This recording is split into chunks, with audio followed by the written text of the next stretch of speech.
Hi everybody, Wendy here. Today I've got Fiona Jennings from Jennings644 channel did her 20 things she remembered from when she was a kid. So I've written down 15, and the reason why but I know the 15 will probably lead into, like, you know, jogging memory of other stuff, because it normally does. Okay.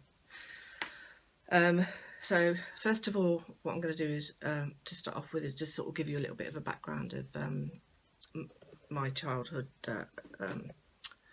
environment. My dad was RAF, so we lived on an RAF camp in what they call married quarters. That's what they called it. And so we were quite lucky, I suppose, sort of like when I was young, in sort of like talking to Fiona, the difference between her upbringing and mine, in as much as we weren't, like, you know, my dad was in the RAF, so he had really good job security, but and we lived in RAF quarters, which meant that we had a proper bathroom, kitchen, you know what I mean. Yeah, and I actually we did used to live in, spent a time when my dad was in the RAF in London, Crystal Palace. But I don't have very many memories from that sort of time. But my main memories are from when we lived in an RAF Rawton, which was Princess Alexander's Royal Air Force Hospital, and that's where my dad was based. He was a neuropsychiatric doctor, so he dealt with any of the soldiers or RAF personnel, because it did merge with the army eventually, and that had any like suffered from depression, or, you know, anything with mental illnesses, that were, you know, they were looked after while they were in the air or RAF. So my dad used to do like assessments and stuff like that. So that's what he did, and he was actually, by the time he left the forces after doing his 22 years, he had letters after his name, because he went on to do study while he was in the RAF. But because he was as qualified as he was, he didn't get a promotion, because if he got a promotion, it meant they would have to have given him a posting with it. And he, towards the end, was quite bitter about that, because he felt, because eventually when he had done his 22, they offered him the promotion to stay in, and they wouldn't move him, they would keep him there, and he basically told them to go and stick it where the sun don't shine, because he felt that they should have given it to him, and quite rightly sooner. So anyway, that was sort of like my background as growing up as a child, sort of in an RAF environment. I loved, all I can remember now as a kid is I loved being on the RAF camp we were on. It was where our house faced what we called the Downs, and that is like it's like a Roman mound, and the views were absolutely amazing. And our house was overlooked it, and the views were absolutely stunning. There's not, if you go up there, I've been up there where we used to live before now, and the view's not the same. It looked so big when I was little. Now it looks quite small, and that makes me feel sad, because I did love it up there. I loved you know, living there. I do remember playing. We did play. It was quite a sort of isolated where we were, because we lived on it. The camp wasn't in a town.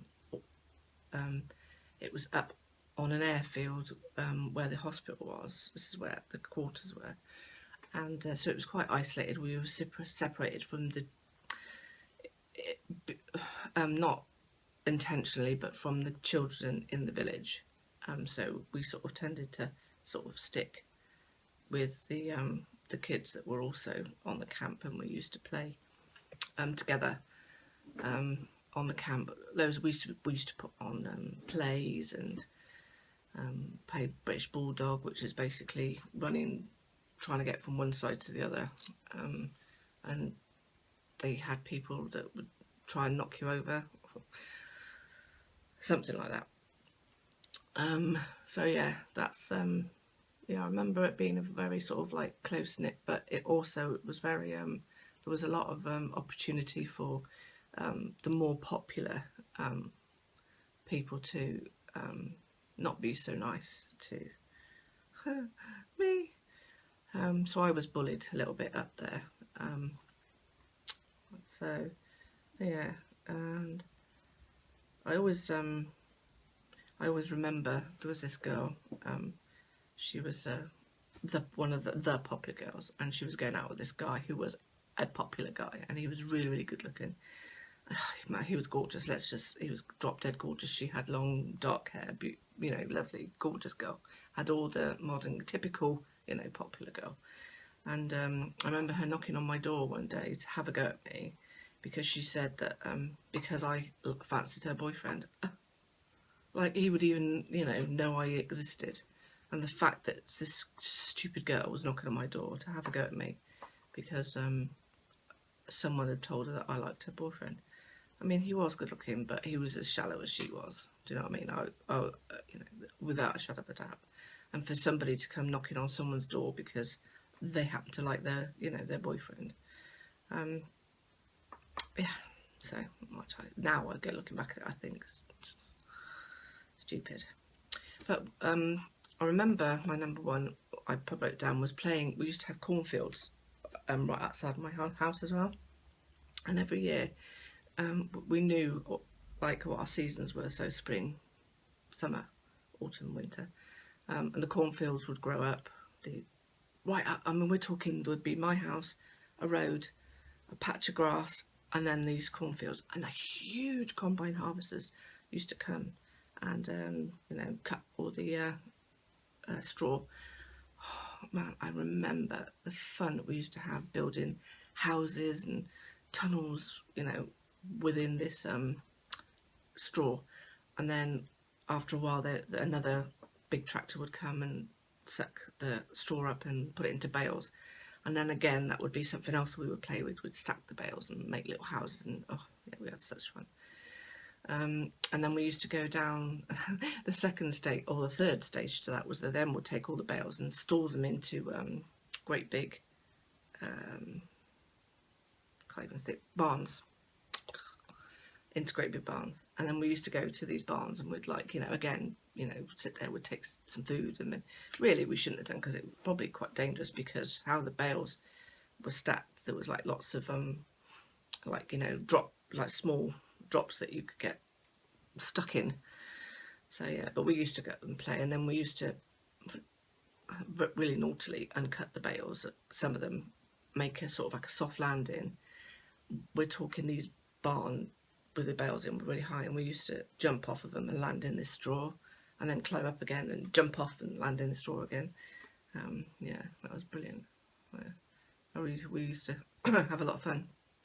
You know, we loved it when, you know, some summer came and they started doing cutting the straw, the corn. Yeah, so that was cool. And then after all of that would happen, they would then come and burn I mean, there was about a stalk left, like that height on the field, and then they would set all that alight, burn it, and then they would come along with a plough it all up again, and replant it again, and it would start all over again. So yes, I do remember that. That's all gone now. Those fields are like horrible grass patches now. It's not, you know, the same. In fact, I think they might have even made it into allotments, which is great. That's because it's being used, but it's not very pretty because allotments tend to be very patchy areas where, you know, you've got sheds and different, you know, land patches because they've been divided up for people, which is great, but it's not the most, I wouldn't say, pleasing on the eye.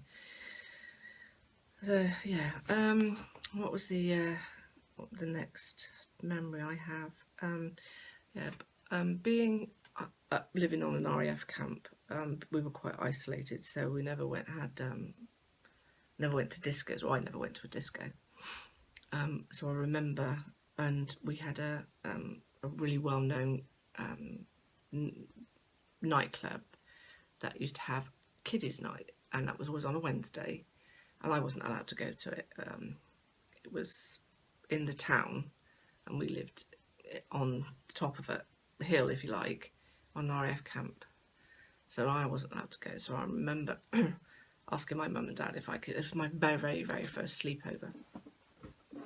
If I could sleep over at my friend's house, who she had a brother, two sisters, and they were quite modern. They lived on a farm. This house was like a cottage. How they got everybody in there, I don't know. It was so tiny. But anyway, I asked if I could stay there, and they said yeah. But I was really naughty because they said yeah, but I went to this disco with my friend, and I had the most amazing time. I think it was really cool as well, the fact that I was doing it when I knew I really shouldn't. I was, being naughty and deceiving my mum and dad. But I was so desperate to go to this disco, yeah. And I remember my friend, she was wearing, the platforms, but they were the platforms, they were like that. The shoes, they were like blocks of wood attached to a shoe. They were just huge. They were so big, and I thought they were absolutely wonderful. And it made me laugh because my friend, she can't do a flipping walk. They weren't stilettos, they were actually blocks. Shoes like that on blocks. Platform shoes. They were huge. I'll see if I can insert a photograph of a pair. Yeah. It was quite funny thinking about that because she couldn't walk in the flipping things because they were so high. Yeah. So I went to this disco, and I had a really, really good night. Brilliant. And I think, what have I got here? Christmas traditions I've written down here. I know everyone has their own Christmas traditions, but I remember ours sort of coming up to Christmas Eve. Christmas Eve, the house was always made sure it was all tidy, and we'd put out on Christmas Eve the bowls of, I don't know, Quality Street or roses, and put them out in a bowl. Your nuts with your nutcracker, and oranges, satsumas, and we would always go to bed, and my two brothers shared a room, and I had a room on my own. But we used to talk to each other from across the landing, and we would talk and plan what we would do when we woke up Christmas morning. So we'd say, right, okay, we're going to do this, we're going to do that, and just the excitement of talking about it. I remember it being, I think we did it for a week before Christmas. I don't know how we didn't run out of stuff to say, but yeah, we used to do that. I remember getting up about 5 o'clock in the morning.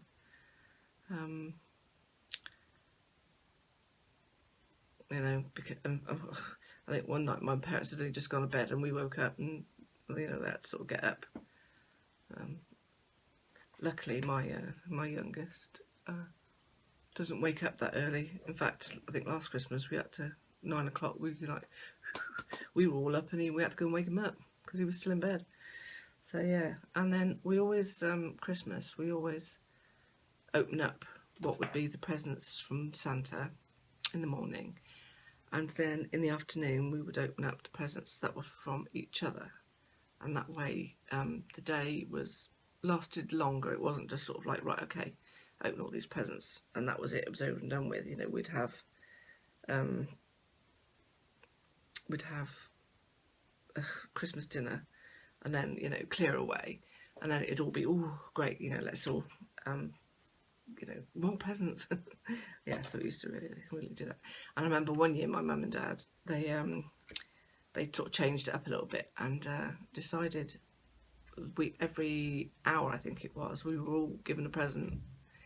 And they did it like that because that year they didn't have a lot of money, so they did it like that to make it not seem like we didn't have a lot, because it was sort of spread out literally through the whole day. And then our very last present was like our main present, which mine was a hairdryer, my own hairdryer, and it had all attachments and stuff to it, and yeah, it was brilliant, loved it.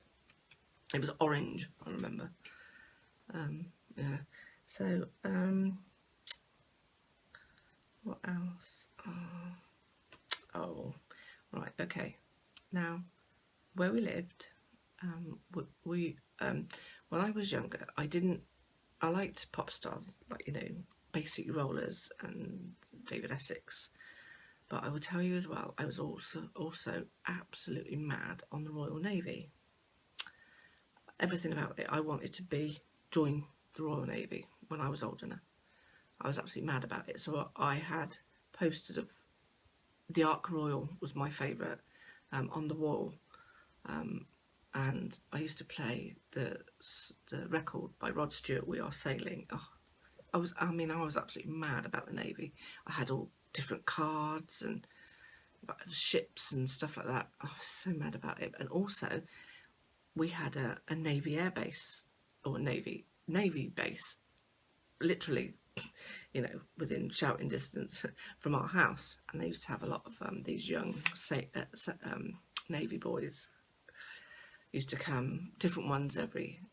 I suppose I was a bit of a tart, me and my friend. We didn't do anything, you know, not naughty, but we used to go and walk by the fence and chat to these young lads, you know, that had come to stay. I think they were there for about 2 weeks, and we used to, you know, sort of chat to them, and yeah, loved it. Yeah, I just really, really wanted to join the Navy, and I did apply to join the Navy as because at that time women weren't allowed to get a C, so the jobs that were available were like you know, a driver or basically glorified waitress or a secretary. And but I just missed out because I wasn't very academic at school, and I just missed out on passing the test.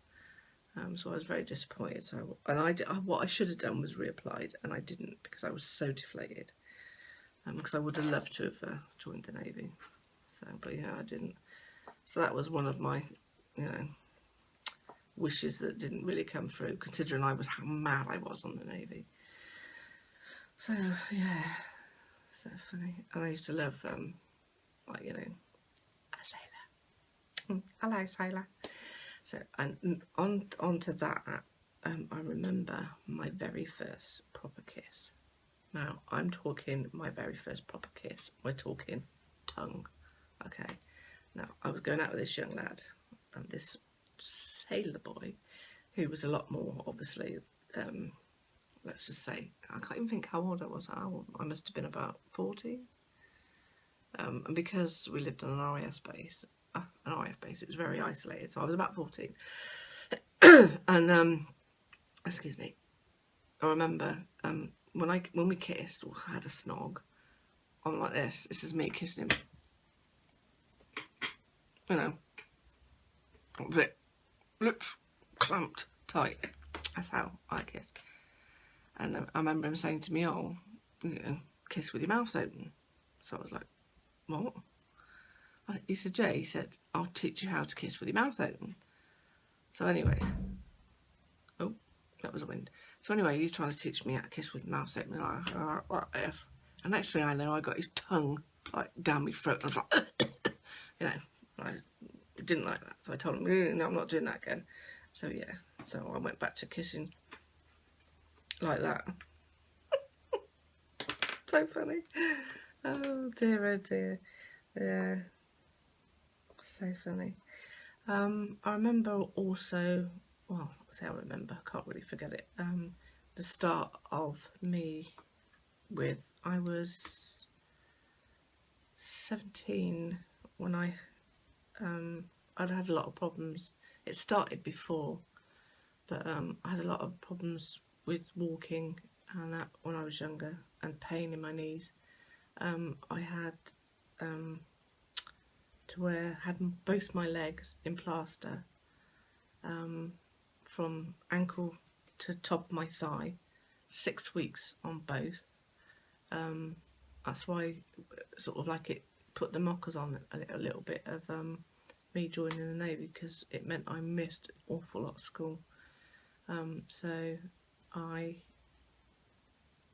had to wear both my legs in this plaster, and then after I had the plaster taken off, I used to have to wear splints that went from the top of my legs to the bottom, and I could take them off at night, but I had to wear them during the day. And try and walk with it, you know, it's amazing. I'm brilliant at touching my toes now, because I'd stretched my muscles so much trying to, you know, having to put my shoes and that on with a dead straight leg. Yeah, so that affected me a lot, I think, as growing up.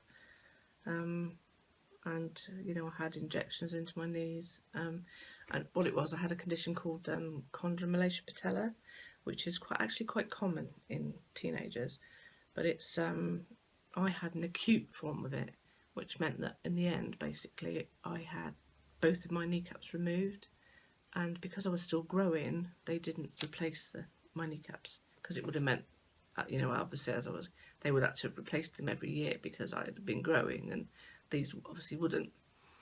So I had to learn to walk again.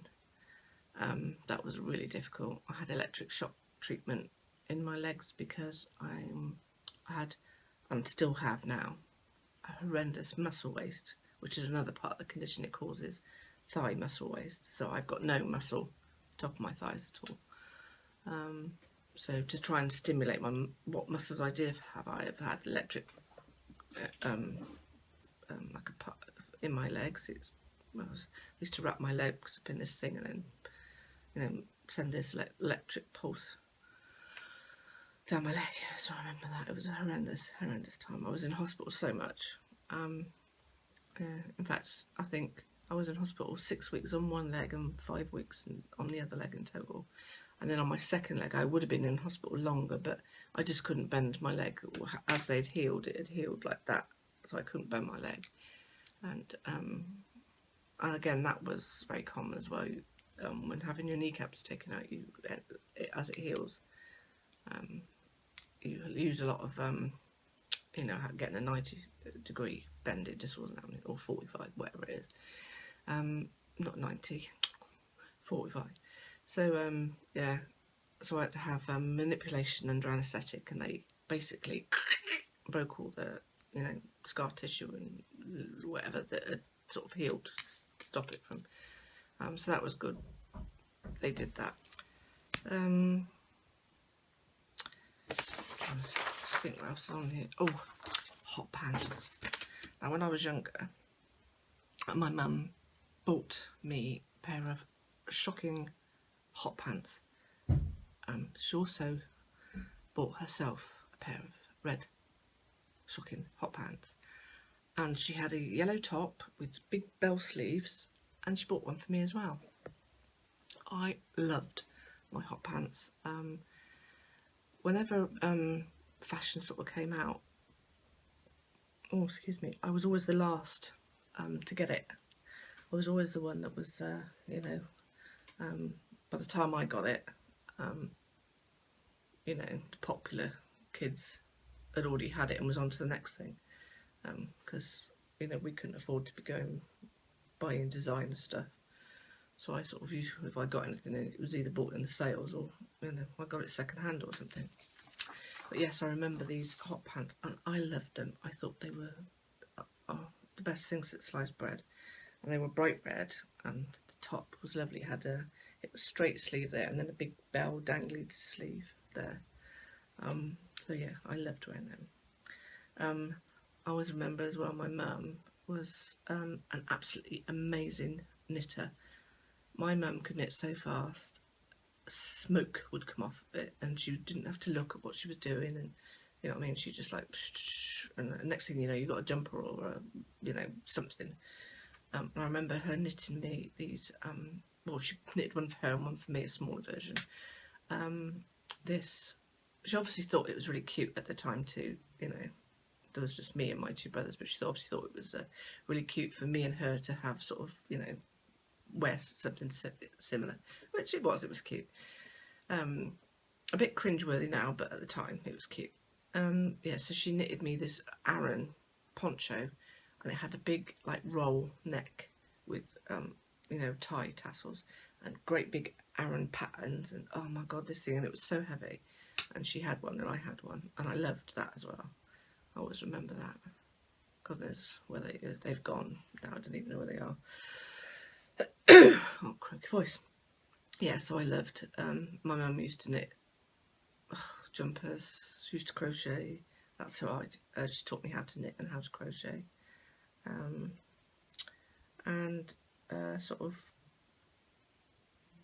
growing up, I suppose, I don't know whether it was because my dad was RAF, but I always remember being a little bit, actually quite a lot scared of my dad.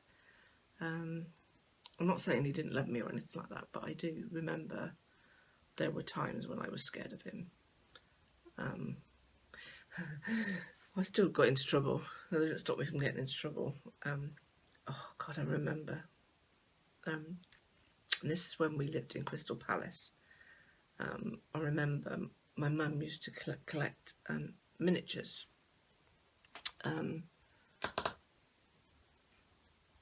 Alcohol miniatures, and I used to keep them in this cabinet.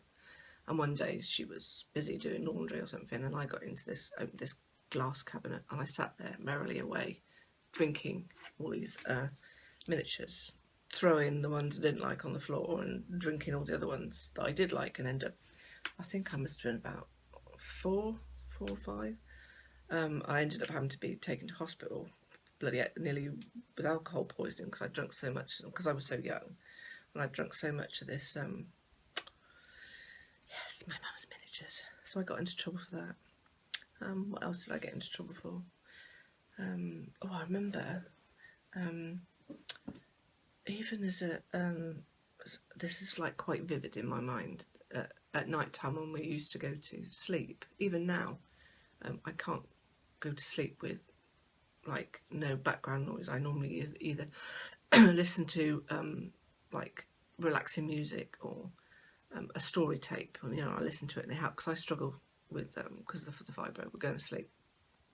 But when I was a kid, I remember we used to listen to, I used to love every week waiting for, we used to listen to the Clitheroe show, which was the Clitheroe, I can't even think what his first name was. Something Clitheroe. But basically it was a man, but he was pretending to be a young boy. He used to do a show, and we'd record it, and then all through the week, and we would listen to it over and over and over again, and then record the new one on the Sunday. And then we also used to listen to another one which was about a family, and that was quite funny, and I can't remember what that one was called. But it used to be on, it wasn't The Archers or anything like that, it was like a comedy, but it was on the radio, and we used to listen to that on every Sunday. It was on, you know, it was bedtime, and it was like, right, okay, let's, you know, we never had trouble going to bed on a Sunday because we knew this show was coming on, and the radio was always on the landing, you know, and we'd listen to this story, or this show, comedy show. It was really funny, and the Clitheroe show was funny as well. I can't think what his first name was. I'll have to Google it, and I'll have to see what radio shows, see if I can remember, what the name of the show, the other show that we used to listen to. Yeah, so I remember that. Oh, right, okay, another one I put on here. Rat killing. Where we lived on the RAF camp, obviously we lived by fields, and how we didn't get mices in a house, I don't know. But we did at one point have a problem in our back garden. We had like a corner that had like a lot of old packing boxes, and we had a really big garden in this corner of this garden. And unfortunately, a family of rats decided to build a nest there, and so obviously neighbours were, you know, they were going into neighbours' gardens and whatever, but the source was coming from our garden, because this little packing corner, cases were all in this corner. You know, it was brilliant. They could like go in and out. Bloody great rats like that. So yeah, I remember my mum and my brother starting to move these boxes, and with a bloody great big baseball bat, poking these boxes and, you know, bonking these rats on the head. Oh, I was terrified. I was in the house, and I let them go on with it. But yeah, so that was a I don't know whether that was a good memory or not, but it's something that sticks in my head. You know, this bloody rat killing. There was 3 of us in our family, my 2 brothers and me, and we didn't go on holiday abroad or anything like that, but we did go have like family touring holidays in either a tent or caravan. I remember, first of all, we sort of had a tent, and it was horrendous because my dad, God rest his soul,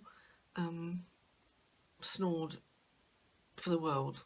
It was actually horrendous. Nobody on the whole camp could sleep because all they could hear was my dad snoring his head off. How my mum coped, I don't know. And I remember we had a young French student staying with us as well on an exchange, and we took him camping, and oh God, it was mortifying, the poor kid, because no one could sleep because my dad snoring his head off. He was such a bad snorer. But yeah, we used to go camping and went to Scotland, up to, you know, Loch Ness, where the Nessie, the Loch Ness monster. I remember that. I remember I used to love going to visit my dad's mum and dad. They lived in the West Midlands, Tipton in the West Midlands. I had to think about it then. And we always used to go to, every year without fail at some point, go to Dudley Zoo. And yeah, I always remember it. I bet if I went now it would seem really, really small, but at the time it seemed huge. Yeah, so my dad's mum and dad, Clara, she was called, and his dad was called Thomas. Very, you know, sort of old names, and where they lived was by their house backed onto the coal mine, and they used to call it the Kraken, and it was really dangerous. You shouldn't go down there because there was a lot of landslides and stuff like that, and we couldn't, even to the end of their garden, you know, they'd had people's houses or gardens were starting to, you know, because where it had been mined so much. And yeah, I remember, you know, being able to look over their back garden high fence and looking into this like great big pit, you know, where they used to dig the coal. Yeah, I used to love going visiting my nan. I always used to remember her kitchen was like the hub of the house. There was permanently a pot on the stove. It never went off except at night. And she had her room that they lived in, which I suppose would have been a dining room, was actually used as a small living room with a coal fire, and it was just basically big enough for my granddad's chair, who sat permanently in this chair, didn't move. Well, he did if he had to get up to either feed their Alsatian dog, which wasn't really a sort of pet dog, it was like a guard dog. We were terrified of the flipping thing, and if we wanted to go in the garden, my granddad had to go out there and, you know, tie the dog up so we could sort of walk past the dog. I was terrified of this thing. And then if we wanted to come back in again, we had to shout my granddad to come and, you know, sort of stand guard by this dog, because he was the only one that could go anywhere near it. If we went near it, it would have been ripped to shreds, I think, because it wasn't treated. It wasn't a pet. This dog, it was a guard dog, you know. Kept outside, was never in the house. Yeah, and then she had a separate living room, which was like a parlour, you know, which had all these ornaments and a piano, and, you know, we were allowed to go in there on our own, not, you know, and play on the piano. We had to take it in turns. I always remember that it was this parlour was like full up of like ornaments and glass units, and oh, it was like a Aladdin's cave. It was amazing. Yeah, so funny. And I remember one year my nan, she always wore the same. She had like put whatever clothes she had on underneath, but always wore this same apron, and it used to drive my dad nuts. And he said to her, one of these days, he said, "I'm going to rip that apron." It was like a, you know, like the old-fashioned,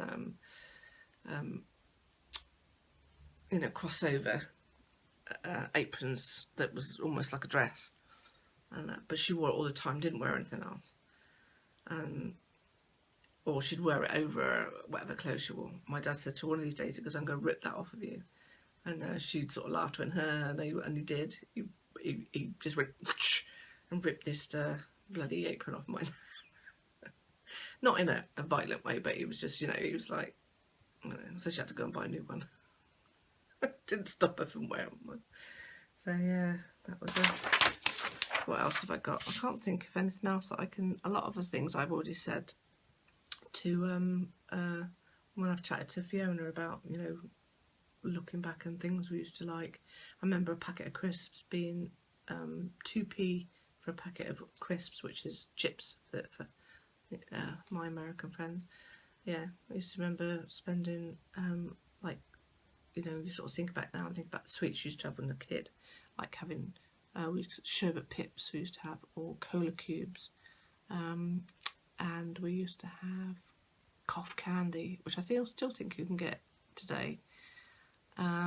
We used to have I loved Victory V's.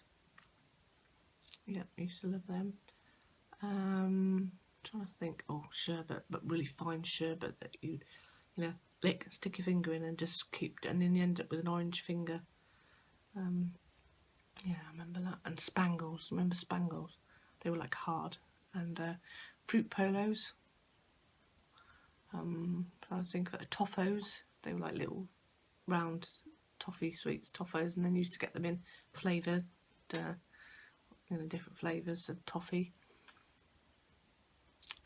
Trying to think what else. Sherbet Dib Dab, which I think you can still get. You can still get nowadays.